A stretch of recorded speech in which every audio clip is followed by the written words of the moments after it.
Hello दोस्तों, मैं हूं मनोज कुमार और आज इस वीडियो में हम लोग जानेंगे कि ज़ीरोधा में स्टॉक को बाय या सेल कैसे करते हैं, वॉच लिस्ट में स्टॉक को कैसे ऐड करते हैं और फंड को कैसे ज़ीरोधा में ट्रांसफ़र करते हैं शेयर को बाय या सेल करने के लिए। तो चलिए, ज़ीरोधा में चलने से पहले हम यहाँ पर टाइप करेंगे ज़ीरोधा। ज़ीरोधा टाइप करने के बाद हमारे सामने ज़ीरोधा काइट का ऑप्शन आ जाएगा और हम यहाँ पर इसे क्लिक कर देंगे। ज़ीरोधा काइट पर क्लिक करने के बाद सबसे पहले वाला जो लिस्ट है Kite Zerodha's fast and elegant flagship trading platform, यहाँ पर हम क्लिक कर देंगे। इसे क्लिक करने के बाद अगर आपके पास ज़ीरोधा का डीमैट अकाउंट है तो आप सिंपली यहाँ पर पासवर्ड डाल सकते हैं, और अगर आपके पास ज़ीरोधा का अकाउंट नहीं है तो डिस्क्रिप्शन में मैंने लिंक डाल दिया है, आप वहाँ भी जा कर के अपना अकाउंट खुलवा सकते हैं, या फिर आप इस जगह पर don't have an account sign up पे भी जा कर के अपना अकाउंट खुलवा सकते हैं। सिंपली आपको अकाउंट खुलवाने वक्त पैन कार्ड रखना होगा पास में, आधार कार्ड रखना होगा पास में, सिग्नेचर करना होगा, बस इन चीज़ों के साथ आपका अकाउंट ज़ीरोधा में खुल जाएगा। तो चलिए, सिंपली यहाँ पर मैं अपना पासवर्ड डाल देता हूँ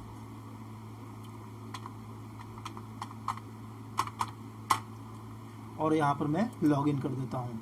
लॉगिन करने के बाद यहाँ पर हमसे पिन मांगा जा रहा है। जब आप डीमैट अकाउंट खुलवाएंगे ज़ीरोधा में तो आपसे उस वक्त पिन जनरेट करने को कहा जाएगा, उसी पिन को यहाँ पर आपको डालना है। तो मैंने अपना पिन जनरेट कर रखा है, तो यहाँ पर मैं अपना पिन नंबर डाल देता हूँ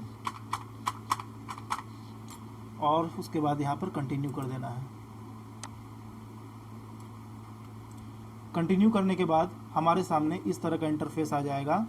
अगर आपको कोई स्टॉक ऐड करना है, अगर आपको कोई स्टॉक पसंद है, आप उसको ट्रैक करना चाहते हैं और अपने वॉच लिस्ट में ऐड करना चाहते हैं, तो देखिए इस तरह लेफ़्ट साइड में मैंने बहुत सारे स्टॉक को अपने वॉच लिस्ट में ऐड कर रखा है।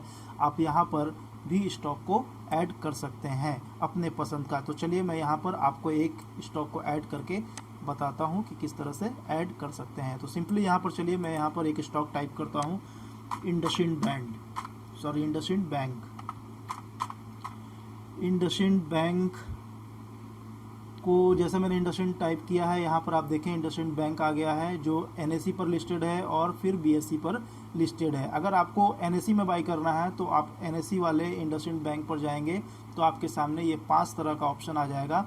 आप चाहे तो वॉच लिस्ट में बिना ऐड किए यहाँ से स्टॉक को बाय, सेल या फिर उसका चार्ट आप देख सकते हैं, या फिर उसके बहुत सारे जैसे बिड और आस्क भी देख सकते हैं, उसका ओपन, हाई, लो, क्लोज देख सकते हैं, वॉल्यूम देख सकते हैं।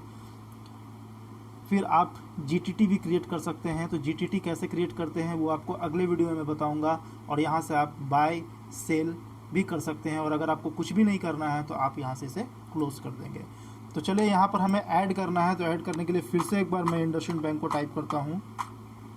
इंडसइंड बैंक को टाइप करने के बाद यहाँ पर एनएसई वाला मैं इंडसइंड बैंक को ऐड करता हूं, तो यहाँ पर प्लस का साइन है, प्लस के साइन पर हम यहाँ पर इसे सिंपली ओके कर देंगे।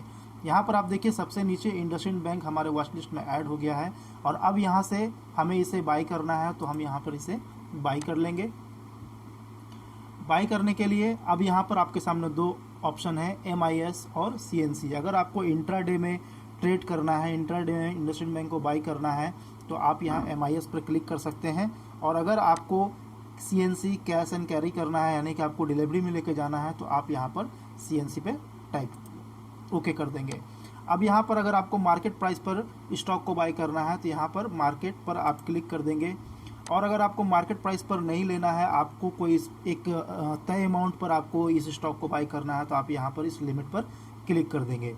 अगर आपको उसमें स्टॉप लॉस लगाना है तो आप यहाँ से स्टॉप लॉस भी लगा सकते हैं। तो चलिए, यहाँ पर हमें मार्केट प्राइस पर किसी स्टॉक को खरीदना है, तो यहाँ पर मैं मार्केट पर ओके कर देता हूँ। यहाँ पर आपको क्वांटिटी डालनी है, जिस भी स्टॉक को आपको खरीदना है। यहाँ पर 1, 2, 3 जो भी आपको डालना है आप डाल सकते हैं। चलिए, मैं यहाँ पर 5 डाल देता हूँ, और उसके बाद सिंपली यहाँ पर हम बाई कर लेंगे। दोस्तों, यहाँ पर मैं आपको बाई या सेल करने के लिए अभी डिटेल में मैं नहीं बता रहा हूँ, बिल्कुल शॉर्टकट में मैं चल रहा हूँ, क्योंकि ये वीडियो काफ़ी ज़्यादा लंबा हो जाएगा। यहाँ सिर्फ हम ज़ीरोधा में कौन कौन से फीचर्स हैं, इन सारी चीज़ों को देखने के लिए सीख रहे हैं। तो यहाँ पर हम सिंपली यहाँ पर बाई कर देंगे। तो अभी हम देख रहे हैं कि एरर आ गया है, क्योंकि मार्केट अभी बंद है, और मार्केट बंद होने पर आपको इस तरह का एरर मिलेगा। तो यहाँ पर सिंपली हम इसे क्लोज कर देंगे, कैंसिल कर देंगे। अब हम समझते हैं कि डैशबोर्ड क्या है। आप यहाँ पर देख रहे हैं डैशबोर्ड जो है डैशबोर्ड पर आपको इस तरह का इंटरफेस आपको मिलेगा। आप यहाँ देख रहे हैं मैंने कुछ स्टॉक खरीद रखे हैं, उसमें जो मुझे प्रॉफिट हो रहा है वो इस डैशबोर्ड में आपको दिख जाएगा। यहाँ आप देख सकते हैं जो मैंने स्टॉक खरीदे हैं उसके करंट वैल्यू भी आपको यहाँ दिख जाएगा, इन्वेस्टमेंट वैल्यू भी आपको दिख जाएगा। फिर यहाँ पर आपके इक्विटी होल्डिंग में कितने पैसे पड़े हैं वो आपको यहाँ दिख जाएगा, कमोडिटी में कितने पैसे पड़े हैं वो आपको दिख जाएगा।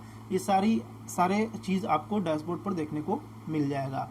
फिर अगर आपने कोई ऑर्डर लगाया है तो आप यहाँ पर ऑर्डर पर जाएंगे तो यहाँ पर आपको ऑर्डर के वो सारे पेंडिंग रिजल्ट या फिर एग्जीक्यूटेड रिजल्ट आपको दिख जाएंगे। आपने कोई जीटीटी ऑर्डर लगाया है तो जीटीटी भी आपको यहाँ पर दिख जाएगा। आप यहाँ से क्रिएट जीटीटी भी कर सकते हैं। जीटीटी क्या होता है अगले वीडियो में आपको डिटेल में बताऊंगा। फिलहाल अभी इस वीडियो में मैं केवल कौन कौन सी सुविधाएं हैं जीरोधा का प्लेटफॉर्म पर जहां आप जीरोधा का यूज कर सकते हैं वो सारी चीज़ों को मैं कवर कर रहा हूं। अब आते हैं यहाँ होल्डिंग में। होल्डिंग यानी कि पोर्टफोलियो। अगर आपने कोई स्टॉक खरीद रखा है और वो आप डिलीवरी में लेकर चले गए हैं तो आपको यहाँ पर वो सारे स्टॉक दिख जाएंगे। जैसे मैंने 2 स्टॉक खरीद रखा है तो वो 2 स्टॉक आपको यहाँ पर दिख जा रहा है। ये टोटल इन्वेस्टमेंट आपको मिल जाएगा यहाँ पर।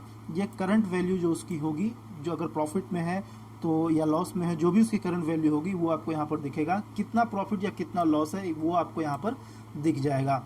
या फिर आप यहाँ पर आप कलर जो आपको दिख रहा है कलर वाइज भी आप देख सकते हैं। जैसे यहाँ पर करंट वैल्यू पर मैंने ओके कर रखा है तो इस तरह का कलर आपको दिख जाएगा।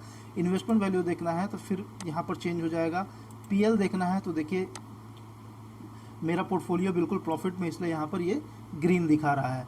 अब बात करते हैं यहाँ पर ऊपर पोजीशन की। पोजीशन में हम चलते हैं। पोजीशन में क्या क्या है वो हम देखेंगे।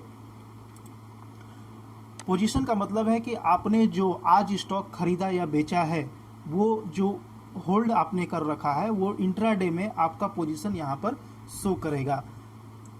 फिर यहाँ पर फंड आता है। फंड जो भी आपने डीमेट में डाला है यानी कि जीरोधा के अकाउंट में डाला है वो आपका यहाँ पर दिख जाएगा। जैसे मेरा जो फंड अभी अवेलेबल है, जो मार्जिन मुझे अवेलेबल है जिसका इस्तेमाल मैं अभी ट्रेडिंग में कर सकता हूँ वो आपको यहाँ पर दिख जा रहा है। अवेलेबल कैश भी मेरा यहाँ पर आपको दिख जाएगा। ये इक्विटी का सेक्शन है और इस साइड कमोडिटी का सेक्शन है। तो इस तरह से आप अपने डाले हुए फंड को अगर आप इक्विटी में डालते हैं तो वो आपको यहाँ पर दिखेगा और अगर आप कमोडिटी में डालते हैं तो वो आपको यहाँ पर दिखेगा। अब हम जानते हैं कि यहाँ पर हम फंड को ऐड कैसे करेंगे। फंड को ऐड करने के लिए सिंपली यहाँ पर हम ओके करेंगे। ओके करने के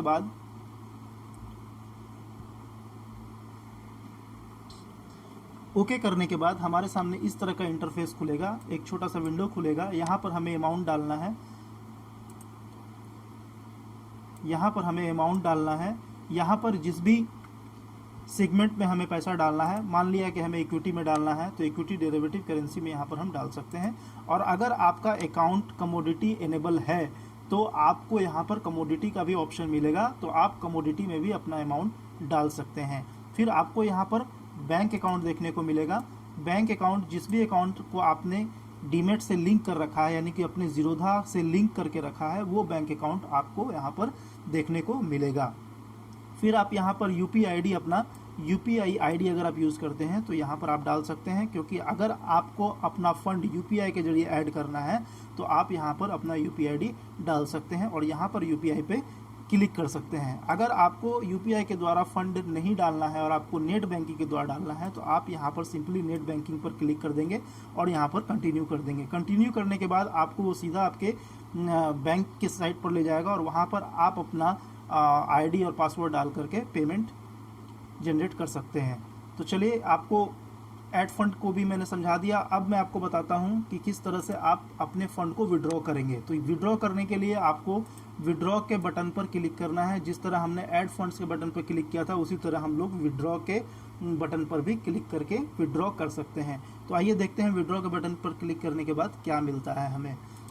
विड्रॉ के बटन पर क्लिक करने के बाद हमारे सामने इस तरह का इंटरफेस आ जाता है और इस तरह के इंटरफेस में हमें ढूंढना है कि हमारा विड्रॉएबल अमाउंट कितना है। जैसे हमें यहाँ पर सिलेक्ट करना है विड्रॉ टू बैंक। अगर हमें विड्रॉ टू बैंक अगर हमने सिलेक्ट कर लिया है तो जो भी अमाउंट हम यहाँ पर डालेंगे वो हमारे बैंक में ट्रांसफ़र हो जाएंगे। तो यहाँ पर आप देख सकते हैं कि विड्रॉएबल अमाउंट जो हमें दिखा रहा है वो 263 रुपये दिखा रहा है, यानी कि यहाँ से हम 263 रुपये 47 पैसा अमाउंट विड्रॉ कर सकते हैं। उससे ज़्यादा आप अमाउंट को विड्रॉ नहीं कर सकते हैं। अगर आपके कमोडिटी में पैसा पड़ा हुआ है तो वो आपको यहाँ पर शो होगा। यहाँ पर आप देख रहे हैं कि इस जगह पर केवल इक्विटी में रखा हुआ पैसा शो कर रहा है और कमोडिटी में रखा हुआ पैसा यहाँ पर आपको शो करेगा। तो अगर आपको जब पैसा विड्रॉ करना है, अगर इक्विटी वाले पैसों को विड्रॉ करना है, तो इक्विटी वाले पैसों को आपको यहाँ पर इस जगह पर अमाउंट को भर देना है और फिर प्रोसीड कर देना है। फिर उसी तरह अगर कमोडिटी वाले पैसे को विड्रॉ करना है तो आपको इस सेक्शन में अमाउंट भर देना है, फिर प्रोसीड पर ओके कर देना है। सिंपल है बिल्कुल, कुछ भी इसमें फजीहत आपको नहीं झेलनी पड़ेगी। अब हम चलते हैं दूसरी तरफ। अब हम आते हैं यहाँ पर इस जगह पर, ये वाले सेक्शन पर, जहाँ पर मेरा यूज़र आईडी आपको शो कर रहा है। यहाँ पर ये यूज़र आईडी मेरा शो कर रहा है। तो यहाँ पर कौन कौन से फीचर्स है उसकी बात करेंगे हम। यहाँ पर जैसे ही हम क्लिक करते हैं,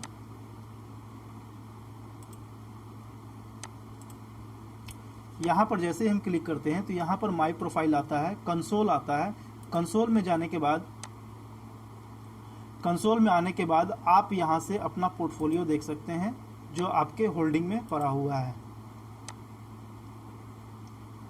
यहाँ होल्डिंग में मेरे 2 स्टॉक शो कर रहे हैं जो मैंने खरीद रखा है और जो मेरे होल्डिंग में है वो यहाँ पर मुझे शो कर रहा है। और उसी तरह पोर्टफोलियो में हम जब आएंगे तो आप पोजीशन भी अपना चेक कर सकते हैं, कॉर्पोरेट एक्शन चेक कर सकते हैं कि आपके रखे हुए स्टॉक पर उस कंपनी ने क्या क्या एक्शन लिया है, जैसे बोनस दिया है या फिर डिविडेंड दिया है। ये सारी चीज़ें आप यहाँ से चेक कर सकते हैं। रिपोर्ट में जब आएंगे तो रिपोर्ट में आपको ट्रेड बुक की फैसिलिटी मिलती है कि आपने किसी स्पेसिफिक डे में कितने ट्रेड किए हैं, कितने क्वांटिटी पर ट्रेड किए हैं, कौन से स्टॉक में ट्रेड किया है, आप यहाँ पर आकर के देख सकते हैं। P&L, आपने कितना प्रॉफिट और कितना लॉस किया है वो आपको देखने को मिल जाएगा। रिलीज्ड प्रॉफिट लॉस और अनरिलीज्ड प्रॉफिट लॉस भी आपको यहाँ से देखने को मिल जाएगा। यहाँ पर फिर आपको टैक्स P&L भी आपको देखने को मिल जाएगा कि आपको यहाँ आपके प्रॉफिट और लॉस पर कितना टैक्स आपका बन रहा है वो आपको यहाँ पर देखने को मिल जाएगा। इस तरह से आप tax loss harvesting 60 day challenge भी आप ले सकते हैं जहाँ आपको अवार्ड दिया जा सकता है। उस तरह से आपको इस तरह के फैसिलिटी यहाँ पर रिपोर्ट में मिल जाता है। फिर फंड में जब आएंगे तो फंड में आने के बाद आप यहाँ पर अपना स्टेटमेंट चेक कर सकते हैं। ओवरव्यू में जब जाएंगे तो आपका कितना फंड पड़ा हुआ है डीमैट अकाउंट में वो आप देख सकते हैं। और फिर इस आईडी पर जो मेरा यूज़र आईडी है यहाँ पर हम क्लिक करेंगे तो यहाँ से आप लॉग आउट हो सकते हैं। यहाँ रिवार्ड और रेफरल है, अगर आपको डीमैट के द्वारा किसी तरह का रिवॉर्ड मिला है तो आप यहाँ पर इसे चेक कर सकते हैं। और अगर आपको लॉग आउट करना है तो यहाँ से आप सिंपली लॉग आउट हो सकते हैं। तो फिलहाल अभी मुझे और कुछ बताना है आपको, तो यहाँ से मैं लॉग आउट नहीं करता हूँ, यहाँ पर मैं इसे कट कर देता हूँ। अब यहाँ पर एक ऑप्शन आपको दिख रहा होगा ऐप पर क्लिक करने के बाद देखते हैं क्या क्या मिलता है। ऐप पर जब हम क्लिक करते हैं तो ये सारे ऐप जो आपको यहाँ पर दिख रहे हैं वो सारा जीरोधा का ही ऐप है जिसमें अलग अलग तरह के फीचर्स आपको मिलते हैं। जैसे इसमें एक स्मॉल केस है, स्मॉल केस में जब आप जाएंगे तो वहाँ पर आपको अलग अलग स्टॉक्स में एक बार में पैसे लगाने का आपको फ़ायदा मिलता है। अगर आपको कुछ स्टॉक पसंद है तो उस स्टॉक को सिलेक्ट कर लें और उसमें आप मंथली SIP कर सकते हैं। उसी तरह कॉइन बाय जीरोधा है जहां आपको म्यूचुअल फंड को बाय या सेल करने का ऑप्शन मिलता है। तो इस तरह से जीरोधा के आप तरह तरह के फीचर्स का इस्तेमाल करके जीरोधा से आप फ़ायदा उठा सकते हैं और ट्रेडिंग करके मुनाफा बना सकते हैं। चलिए आपको मैं एक बार दिखाता हूँ किसी स्टॉक का टेक्निकल एनालिसिस करने के लिए हम यहाँ पर ग्राफ कैसे खोलते हैं। चलिए हमने शुरू में इंडसइंड बैंक को यहाँ ऐड किया था। इंडसइंड बैंक पर अपने कर्सर को ले जाएंगे। कर्सर पर ले जाने के बाद यहाँ पर कुछ ऑप्शंस आ जाते हैं। वहाँ पर एक ग्राफ जैसा आपको आइकॉन दिख रहा है, उस ग्राफ पर हम क्लिक करेंगे तो उस स्टॉक का ग्राफ आपको यहाँ पर देखने को मिल जाएगा। तो इस तरह से हम किसी स्टॉक का ग्राफ भी चेक कर सकते हैं, उसके टेक्निकल एनालिसिस कर सकते हैं और बाय या सेल का डिसीजन ले सकते हैं। फिर जब हम वापस किसी इस स्टॉक पर आते हैं इंडसइंड बैंक पर, तो यहाँ पर जो लास्ट वाला ऑप्शन है 3 डॉट का, 3 डॉट पर जब हम क्लिक करते हैं तो यहाँ पर कुछ ऑप्शंस हमारे सामने आते हैं जिसमें एक है फंडामेंटल्स। इस फंडामेंटल्स का भी हम इस्तेमाल कर सकते हैं स्टॉक के फंडामेंटल्स को जानने के लिए। जैसे ये कुछ ओवरव्यू दिए हुए हैं, इसको आप पढ़ लें यहाँ से। जैसे इंडसइंड बैंक के बारे में बताया गया है कि ये किस तरह का बैंक है, इसने एक महीने में कितना रिटर्न दिया है ये आप यहाँ से देख सकते हैं, एक साल में कितना रिटर्न दिया है वो भी आप देख सकते हैं, इसका बीटा देख सकते हैं, मार्केट कैप देख सकते हैं, इसका पी देख सकते हैं, पीवी देख सकते हैं, डिविडेंड यील्ड भी आप यहाँ से देख सकते हैं, सेक्टर पी भी देख सकते हैं, सेक्टर पीबी भी देख सकते हैं, सेक्टर डीवाई भी देख सकते हैं। डिविडेंड यील्ड, डीवाई मतलब डिविडेंड यील्ड हुआ, और यहाँ पर आप 52 वीक हाई को भी देख सकते हैं, 52 वीक लो को भी देख सकते हैं। इस तरह से आपको बहुत सारा स्टॉक के बारे में चीज़ें देखने को यहाँ पर मिलती है। फिर इसका CAGR भी आप देख सकते हैं, यहाँ पर आपको इसका CAGR देखने को मिलेगा। इंडसइंड बैंक का वेटेज परसेंटेज भी आपको यहाँ पर देखने मिलेगा, और यहाँ पर आप व्यू में जाने के बाद इसके वेटेड परसेंटेज को भी आप यहाँ से देख सकते हैं, और चाहे तो आप यहाँ से स्टॉक को बाय या सेल भी कर सकते हैं। अब उसके बगल में ये इवेंट का ऑप्शन है, तो इवेंट में जब हम जाएंगे तो इवेंट में जाने के बाद हमें किस किस डेट में इस कंपनी में जो इवेंट हुए हैं वो सारा आपके सामने यहाँ मिल जाएगा। इवन आपको डिविडेंड किस डेट में मिला है, किस डेट में इसने बोनस दिया है, ये सारी चीज़ें भी आपको यहाँ पर देखने को मिल जाएगा। फिर आता है यहाँ पर स्मॉल केस। स्मॉल केस जब आप देखेंगे तो स्मॉल केस में मैंने आपको पहले बताया था कि जीरोधा का ही एक ऐप है जहाँ आप जितना चाहे स्टॉक को कंबाइन करके एक बार में वहाँ पैसा लगा सकते हैं, या फिर मंथली कुछ SIP उसमें कर सकते हैं। तो जीरोधा के कुछ स्टॉक में, कुछ स्मॉल केस फंड में इस स्टॉक का इस्तेमाल जीरोधा ने किया है। तो यहाँ पर वो दिखा रहा है कि जीरोधा ने अपने 2 फंड में इंडसइंड बैंक का इस्तेमाल किया। आप देखिए यहाँ पर 2 दिखा रहा है। उसके बाद फिर है न्यूज़ सेक्शन। यहाँ पर आप न्यूज़ में जाएंगे तो इससे रिलेटेड या फिर पूरे स्टॉक मार्केट से रिलेटेड आपको न्यूज़ देखने को यहाँ पर मिल जाएगा। तो इस तरह से बहुत सारे फीचर्स हैं जीरोधा में, जिसका आप इस्तेमाल करके जीरोधा से बखूबी आप ट्रेडिंग कर सकते हैं और अपने इन्वेस्टमेंट को एक अच्छी दिशा दे सकते हैं और अपने वेल्थ को क्रिएट कर सकते हैं। तो दोस्तों, आशा करता हूँ आपको मेरा ये वीडियो पसंद आया होगा। अगर आपको पसंद आया तो लाइक कर दें, अपने दोस्तों के बीच में शेयर कर दें, सब्सक्राइब बटन को क्लिक कर दें, बेल आइकन को भी दबा दें, ताकि मेरी आने वाली हर वीडियो का अपडेट आपको मिलता रहेगा। आपको इस तरह की बहुत सारी वीडियो आने वाले समय में मिलती रहेंगी मेरे चैनल पर। तब तक के लिए धन्यवाद।